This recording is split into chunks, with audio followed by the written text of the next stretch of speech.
Breaking news, and that is that media tycoon Rupert Murdoch has announced he's going to be stepping down as chairman of Fox and News Corp. His son Lachlan will head up both companies. Mr. Murdoch, though, will continue as executive chairman and chief executive of Fox Corporation. Now, in a statement he sent to his staff, he says the companies are in robust health, as am I. The statement goes on to say our opportunities far exceed our commercial challenges. Now, Lachlan Murdoch has congratulated his father on what he called his remarkable 70-year career. Well, to discuss this breaking news further, we can now speak to Brian Stelter, who's special correspondent at Vanity Fair and indeed an author of a book on the Murdochs and Donald Trump called Network of Lies, which is due out this year. And of course, Brian, you are a font of knowledge when it comes to the US media. Let's start, Brian, by getting your reaction to this news. In some ways, this was inevitable. I mean, yes, Rupert Murdoch always said he would never retire. His son Lachlan always said his dad would never retire. But his companies have been shrinking over the years and struggling against the media headwinds that all media companies are facing. For example, streaming and the struggles of newspapers. So Rupert Murdoch is not the swashbuckling, feared and reviled media mogul that he once was, that he was for decades. He was strangely passive in recent years as his Fox News network in the US promoted lies about voter fraud in 2020. He seemed to be more like the passenger rather than the driver. He seemed more like the passenger than the captain of the ship. And so I think today's announcement confirms and signifies that. And Brian, we've just had a statement from Lachlan Murdoch, who says on behalf of the Fox and News Corp boards of directors, leadership teams and all the shareholders who've benefited from his hard work, I congratulate my father on his remarkable 70-year career. Was it a surprise that it's all ended up in Lachlan's hands? Because in many ways, viewers of the show Succession might have drawn some parallels, given that there are 3 children in the series and there are 3 children in the Murdoch dynasty.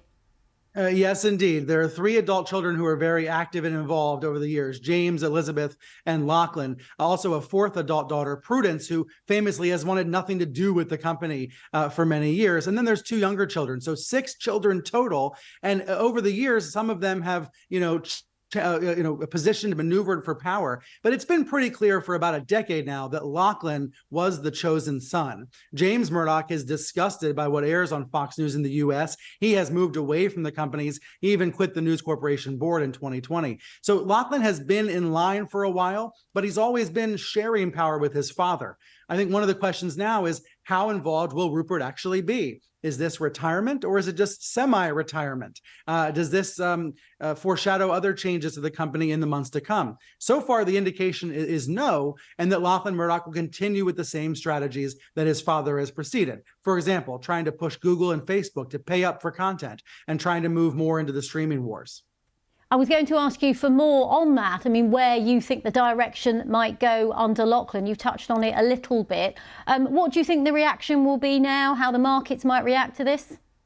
Yeah, Lachlan certainly is as conservative or perhaps even more conservative than his father. So in terms of editorial direction, the conservative vision of these companies, I don't expect that to change at all. What could happen in the event of Rupert Murdoch's death is a takeover attempt by the other siblings. That's because the Murdoch Trust will come into play at that point. However, that is not something that seems imminent. Rupert is saying today that he is in robust health, and I'm told he's in Los Angeles at the Fox studio lot, walking around the lot this week, so he's been visible to employees. Over the longer term, however, Fox and News Corporation face dramatic challenges. They are not as big as the Disneys and Apples and Netflixes. They may need more scale, and they may continue to see their print and digital offerings struggle in this marketplace. And for our viewers who might not know a huge amount about Lachlan Murdoch, what do we need to know about him? There's been a debate in media circles about how involved he is at his companies, whether he's a steady hand on the ship or not. And I think, that debate's going to continue to go. For example, Lachlan spends much of his time in Australia. That seems to be where he likes to be the most. That's where his family lives, his children, his wife. And so he's been running Fox from afar, essentially. Fox is mostly an American company with Fox News and the studio, and or at least what remains of the studio. And so it's notable that he prefers to be in Australia, and that's opened him up to criticism that he is, not fully managing the company.